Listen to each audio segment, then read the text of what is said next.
Hello everyone, welcome in Kiran learners academy. इस video में हम करेंगे दोस्तों पार्ट टू, फिजिक्स का पार्ट टू हम कर रहे हैं। टीसीएस ने जो 2018 से 23 तक जितने भी क्वेश्चन पूछे हैं जनरल अवेयरनेस से, साइंस से, वो सारे के सारे कवर करे हैं।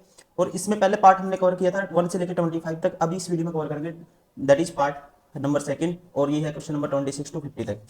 फर्स्ट क्वेश्चन है, इसमें देखो एक एजर्सन दिया हुआ है, एक दिया हुआ है रीजन। आपको बताना है एजर्सन ट्रू है, रीजन ट्रू है, और एजर्सन का जो करेक्ट एक्सप्लेनेशन है या नहीं, जो रीजन है। ठीक है, ये आपको बताना होता है। उसी अकॉर्डिंग आपको ऑप्शन चूज करने हैं। पहला कहता है an object slips less on a rough surface than a smooth surface. दोस्तों 100% ट्रू है। ठीक है ना। क्या है, एक वस्तु चिकनी सतह की तुलना में खुरदरी सतह पर क्या है, कम फिसलती है, चिकनी पे ज्यादा फिसलेगी। सेकंड कहता है when a surface is rough, जब सरफेस रफ होगा frictional force increase. Frictional force है जो, ठीक है, फ्रिक्शन ज्यादा लगेगा। तो ये भी हम कह सकते हैं ट्रू है, और ये इसकी करेक्ट एक्सप्लेनेशन भी है। ठीक है, ये इसकी करेक्ट एक्सप्लेनेशन भी है। तो ऐसा ऑप्शन कौन सा है जो ए और आर दोनों ट्रू है, और आर जो है करेक्ट एक्सप्लेनेशन है एजर्सन ए की। तो ऐसा ऑप्शन है ऑप्शन 4। ठीक है, इसलिए ऑप्शन 4 इज करेक्ट, ध्यान रखेंगे आप। Question number 27, identify the vector quantity among these listed physical quantity. Vector quantity वो होता है जिसमें मैग्नीट्यूड भी होगा और डायरेक्शन भी होगा। ठीक है, दोनों चीज काम करेंगी। तो यहाँ पे इसका जो राइट आंसर है ये है दोस्तों, ध्यान रखेंगे आप, ऑप्शन 4, ग्रेविटेशनल इंटेंसिटी। क्या है यहाँ पे वेक्टर क्वांटिटी कौन सी है, ध्यान रखना आपको। ग्रेविटेशनल इंटेंसिटी क्या है, वेक्टर क्वांटिटी है। Option 4 is correct. बाकी एनर्जी, द्रव्यमान, मास, इनमें मैग्नीट्यूड तो है लेकिन डायरेक्शन नहीं होती। ठीक है, तो इसलिए ये वेक्टर नहीं है, ये स्केलर क्वांटिटी है, सारी की सारी वेक्टर है। Option 4 gravitational intensity. Question number 28, which of the following is the correct formula of moment of inertia. Moment of inertia का आपको फॉर्मूला याद रखना है। ठीक है, अगर आप रेलवे की तैयारी भी कर रहे हो, इस टाइप के साइंस के क्वेश्चन रेलवे में बहुत आते हैं, ग्रुप डी में स्पेशली, फिर उसके बाद एनटीपीसी में। तो I is equal to M R square, ये होता है दोस्तों मोमेंट ऑफ इनर्शिया का फॉर्मूला। ऑप्शन, ठीक है, ये रिलेशन होता है। Option first is correct. Question number 28, sorry 29, which of the following is not an example of inertia at rest. Inertia at rest का एग्जांपल कौन सा नहीं है। पहला है falling down backward when a vehicle starts immediately. कहते हैं वाहन के अचानक चल पड़ने पर पीछे की ओर गिरना, ये एग्जांपल है, ध्यान रखना आपको। कपड़े को झाड़ते समय धूल के कणों को नीचे गिरना, ये भी एग्जांपल है। ठीक है, किसका, इनर्शिया ऑफ रेस्ट का। The detachment of leaves fruits due to shaking, झटकों के कारण पत्ती फलों का टूट जाना, ये भी दोस्तों इनर्शिया का क्या है, rest of, inertia of rest का एग्जाम्पल है। किसी वाहन में अचानक ब्रेक लगना, ये इसका एग्जाम्पल नहीं है, ध्यान रखेंगे आप। Option 4 is correct. Question number 30, which of the following contains small drops of liquid on or particles of solid dispersed in a gas। कहता है निम्नलिखित में से किसमें गैस में प्रक्षेपित द्रव की छोटी छोटी बूंदें या ठोस के कण होते हैं। तो आप ध्यान रखेंगे, जब किसी गैस में या सॉलिड में जो दोस्तों छोटे छोटे जो कण है या तरल बूंदें निलंबित होती हैं, तो उसे हम एरोसोल कहते हैं। क्या कहते हैं, that is called aerosol. Option 3 is correct.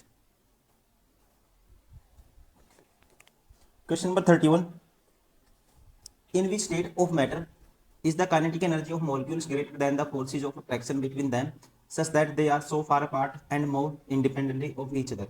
कहता है पदार्थ की किस अवस्था में अणुओं की गतिज ऊर्जा उनके बीच आकर्षण बल से अधिक होती है, मतलब कि जो उनके अंदर अट्रैक्टिव फोर्सेज होती है उससे अधिक होती है, जिसके कारण वे एक दूसरे से दूर स्थित होते हैं और स्वतंत्र रूप से गतिमान रहते हैं। तो ध्यान रखना है, ये होता है गैस के अंदर। गैस के अंदर क्या होता है दोस्तों, जो कण होते हैं निरंतर एक स्ट्रेट लाइन में जो गति में रहते हैं, स्ट्रेट लाइन में इंडिपेंडेंटली। तो यहाँ पे इसका राइट आंसर होगा gas, gases. Option 3 is correct. इनमें क्या होती है, जो काइनेटिक एनर्जी होती है वो फोर्सेज ऑफ अट्रैक्शन से ज्यादा होती है, ध्यान रखना है। ऑप्शन 3 इज करेक्ट, इसलिए एक दूसरे से दूर दूर रहते हैं और एक स्ट्रेट लाइन में रहते हैं। Question number 32, which type of radiation designates a part of the electromagnetic spectrum with frequencies approximately from 360 gigahertz or equivalent wavelength approximately from 1 mm to 100 kilometre. तो यहाँ पे दोस्तों जो फ्रिक्वेंसी होती है रेडियो स्पेक्ट्रम में 0 हार्ट्ज से लेके 3000 गीगा हार्ट्ज की जो फ्रिक्वेंसी है, उसके साथ दोस्तों इसमें क्या होता है, मैग्नेटिक स्पेक्ट्रम का एक ये पार्ट होता है, और इसका यूज हम ज्यादातर करते हैं किसमें, कम्युनिकेशन में। ठीक है, तो इसका राइट आंसर होगा ऑप्शन 3, रेडियो तरंगे, radio waves. Question number 33, which apparatus is used in the laboratory for measuring the heat capacity of substance। Heat capacity को मापने के लिए किसका यूज करते हैं, तो ये करते हैं कैलोरीमीटर का। ठीक है, याद रखना आपको किसका दोस्तों, ध्यान रखना है calorimeter. Option third is correct. Question number 34, sorry हाँ 34, 68 degree Fahrenheit is equal to the how many degree centigrade. तो सेंटीग्रेड में कन्वर्ट करने का एक फॉर्मूला होता है, आप क्या करोगे 68 डिग्री जो फ़ारेनहाइट है इसमें से माइनस करोगे 32 डिग्री और इसको मल्टीप्लाई कर दोगे 5/9 से। ठीक है, तो ये आएगा 6, 3, 5/9, 9 × 4 = 36, 4 × 5 = 20। ठीक है, तो ये आएगा 20 degree centigrade. Option first is correct. 14 degree Fahrenheit is equal to how many degree centigrade. दोस्तों ये क्वेश्चन मैं आपके लिए छोड़ता हूँ, पिछला क्वेश्चन जो किया उसी कॉन्सेप्ट पे है, क्या करोगे। ठीक है, 14 डिग्री फ़ारेनहाइट में से 32 माइनस करोगे और 5/9 से मल्टीप्लाई करोगे। ठीक है, तो आपका आंसर आ जाएगा, आप कमेंट करिए जो भी आपका आंसर आता है। Question number 36, what is the term use refer to the process of conversion of water vapour back to water. कहता है जल वाष्प के पुनः जल रूपांतरण की प्रक्रिया हेतु निम्न में से किस शब्द का उपयोग किया जाता है। तो इसमें जो हम टर्म यूज करते हैं आपको याद रखना है, इसमें यूज करते हैं हम, ठीक है, कंडेंसेशन, इसे बोलते हैं संघनन हिंदी में। Option 4 is correct. Question number 37, which of the following is action at A distance force. यहाँ पे action at A distance force का मतलब ये दोस्तों, वो फोर्स जो फर्दर डिस्टेंस हो, डिस्टेंस ज्यादा हो वस्तुओं के बीच में, तब भी कुछ ना कुछ काम करता रहता है। ठीक है, तो ये फोर्स है, ये काम करता है यहाँ पे, दैट इज ग्रेविटेशनल फोर्स। ठीक है, तो इसका राइट आंसर होगा gravitational force. Option 4 is correct. Question number 38, if an object executes 10 oscillations per second then its frequency in kilohertz is equal to। अब जो ऑस्किलेशन है इसको फ्रीक्वेंसी की टर्म में डिस्क्राइब किया जाता है, तो हम कह सकते हैं फ्रीक्वेंसी कितनी है, 10 हर्ट्ज है। किलो हर्ट्ज में चाहिए दोस्तों 1000 से आप डिवाइड कर दोगे। ठीक है, तो ये क्या आएगा 0.01। Option first is correct. कौन सा ऑप्शन राइट होगा, option first. Question number 39, power exerted by an object moving in a straight line is equal to force multiplied by। यहाँ से एक रिलेशन होता है, पावर होता है वस्तु पे जितना फोर्स लगाया गया और वस्तु कितनी डिस्प्लेसमेंट हुई विद रिस्पेक्ट टू टाइम। तो यहाँ से दोस्तों d/t क्या आ जाएगा, v हो जाएगा। ठीक है, तो पावर जो शक्ति होगी ये क्या होगी, force multiply by velocity. Option first is correct. Question number 40, once calorie is heat energy is equivalent to approximately dash joule of the mechanical energy. ठीक है, तो ये होती है किसके बराबर, एक कैलोरी लगभग होता है 4.2 जूल के बराबर लगभग, ये होता है। Option second is correct. याद रखना आपको कितना होता है दोस्तों, 1 calorie is equal to approximate 4.2 energy joule. Question number 41, 30 degree Celsius in Kelvin. अब इस क्वेश्चन में आप क्या करोगे, जब भी सेल्सियस को केल्विन में बताना हो आप क्या करोगे इसमें। ठीक है, केल्विन में कन्वर्ट करने के लिए आप क्या करोगे, इसमें जितना है दोस्तों 273 में इसको ऐड कर दोगे। क्या करोगे, जब भी ऐसा क्वेश्चन है 273 में ऐड कर दोगे तो ये आएगा 303 केल्विन। ठीक है, option 4 is correct. Question number 42, what is the defined value of KB in the given equation. ये देखो, ये रिलेशन आपको याद रखना है, ये होता है वोल्ट्जमैन। केबी क्या है दोस्तों, यहाँ पे वोल्टमैन कांस्टेंट, और इसकी वैल्यू होती है, ये होती है 1.380645 इंटू 10⁻⁻23 जूल पर केल्विन। तो इसका राइट आंसर होगा ऑप्शन फर्स्ट। क्वेश्चन नंबर 43, निम्नलिखित में से कौन सा विकल्प सुमेलित है, विच of the following option is correctly matched. Correctly matched बताना है। देखो, यूनिट ऑफ फोर्स जूल नहीं होती दोस्तों, न्यूटन होती है। ठीक है, ये गलत है। Unit of work done Newton गलत है। पास्कल तो प्रेशर की होती है। यूनिट ऑफ प्रेशर पास्कल भी होती है, बार भी होती है, टोर भी होगा। Option third is correctly matched, ध्यान रखेंगे ये प्रेशर की यूनिट है। Question number 44, which of the laws deduces the expression for the force between two stationary point charges in vacuum और फ्री स्पेस। कहते हैं निम्नलिखित में से नियत नियम निर्वात या मुक्त स्थान में दो स्थिर बिंदु आवेशों के बीच बल के लिए व्यंजक को व्युत्पन्न करता है। तो इसका जो राइट आंसर होगा दोस्तों, ठीक है, तो हम यूज करते हैं किसका, कूलाम का।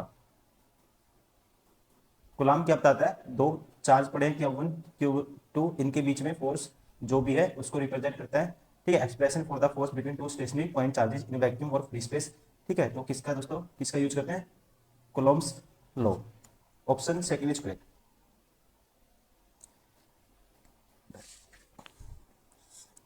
Question number 45, what is the study of production of propagation of sound wave is called. कहता है ध्वनि तरंगों के उत्पादन और प्रसार के अध्ययन को क्या कहा जाता है। तो इसे कहते हैं, ध्यान रखना है, हिंदी में बोलते हैं ध्वनिकी की भी आएगा ऐसे, और इंग्लिश में बोलते हैं acoustics. Option 4 is correct. Question number 46, the rate of doing work is called. The rate of doing work is called, ध्यान रखना है, दैट इज कॉल्ड पावर। क्या कहेंगे, पावर कहेंगे। The rate done work is called, that is called power. Question number 47, which of the following is horizontal distance between two successive crests. कहते हैं दो क्रमागत श्रृंगों के बीच की क्षैतिज मतलब हॉरिजॉन्टल दूरी क्या कहलाती है। तो इनके बीच की दूरी को दोस्तों हम कहते हैं वेवलेंथ, तरंग दैर्घ्य के नाम से जाना जाता है। Option 4 is correct. ठीक है, horizontal distance between to crust क्या होगा, जैसे क्रस्ट का मतलब क्या है, ऐसे है दोस्तों। ठीक है, ये वेवलेंथ चलेगी ऐसे, तो इनके बीच की दूरी को क्या कहेंगे, दो क्रस्ट के बीच की दूरी को wavelength. Question number 48, what is the power the most visible form of energy, which is option identified with progress in modern civilization commonly called. कहता है शक्ति ऊर्जा का सर्वाधिक दृश्य रूप जिसे प्राय आधुनिक सभ्यता में प्रगति से पहचाना जाता है, सामान्यतः उसे क्या कहा जाता है। आसान क्वेश्चन है। ठीक है, आधुनिक सभ्यता में दोस्तों हम इसे क्या कहते हैं, इलेक्ट्रिसिटी, बिजली। Option second is correct. Question number 49, in which year was the Doppler effect discovered by Austrian scientist Christian Doppler that describe the change in frequency of any kind of sound of light wave produced by moving source with respect to an observer। ठीक है, तो ये कौन सी जो year है दोस्तों, उसमें discover किया था ऑस्ट्रियन साइंटिस्ट क्रिश्चियन डोपलर ने, ये आपको बताना है। तो इस इफेक्ट के जो एविडेंस का वर्णन किया था, ठीक है, डिस्क्राइब किया था इसको, इसका कह सकते हैं एविडेंस प्राप्त हुआ था, मिला था। तो इसका राइट आंसर होगा 1842 में। कब, 1842। Option third is correct. Question number 50, that is last question है इस पार्ट 2 का। If two forces act on an object from opposite direction then the magnitude of the net force acting on it is the dash of the magnitude of the two forces. अब दोस्तों अगर दो force opposite direction में काम करेंगे तो जो net force होगा वो क्या होगा, उनके डिफरेंस के बराबर होगा। ध्यान रखना आपको, ऑप्शन 4 इज करेक्ट। ये थे दोस्तों सारे के सारे वो क्वेश्चन सेकंड पार्ट में जो फिजिक्स से या साइंस से कह सकते हैं टीसीएस ने 2018 से 23 तक के क्वेश्चन कहीं ना कहीं घुमा फिरा के पूछे थे और बार बार पूछता है। उम्मीद करता हूँ वीडियो पसंद आई होगी, आप लगातार इसको प्रैक्टिस करिए। इससे पहले कंटेंट बहुत सारा आपको लिए अवेलेबल करा चुके हैं यूट्यूब पे, मैथ्स, रीजनिंग, जनरल अवेयरनेस। ठीक है, आप रीजनिंग आप लगातार प्रैक्टिस करते रहिए। जैसे कि अभी पता है आपको सीजीएल का नोटिफिकेशन आने वाला है और आप भी गया है, अभी आपका एग्जाम भी फिक्स हो गया कि कब एग्जाम होगा, तो आप इसको हल्के में ना लीजिए। पहले सबसे पहले आप प्रीवियस ईयर का जो आसपास लेटेस्ट क्वेश्चन है वो आप कवर करिए, उसके बाद आप ट्रैक पे आइए और अपने मॉक टेस्ट लगाइए, अपना कंटेंट रिवाइज करिए। Thank you, bye bye.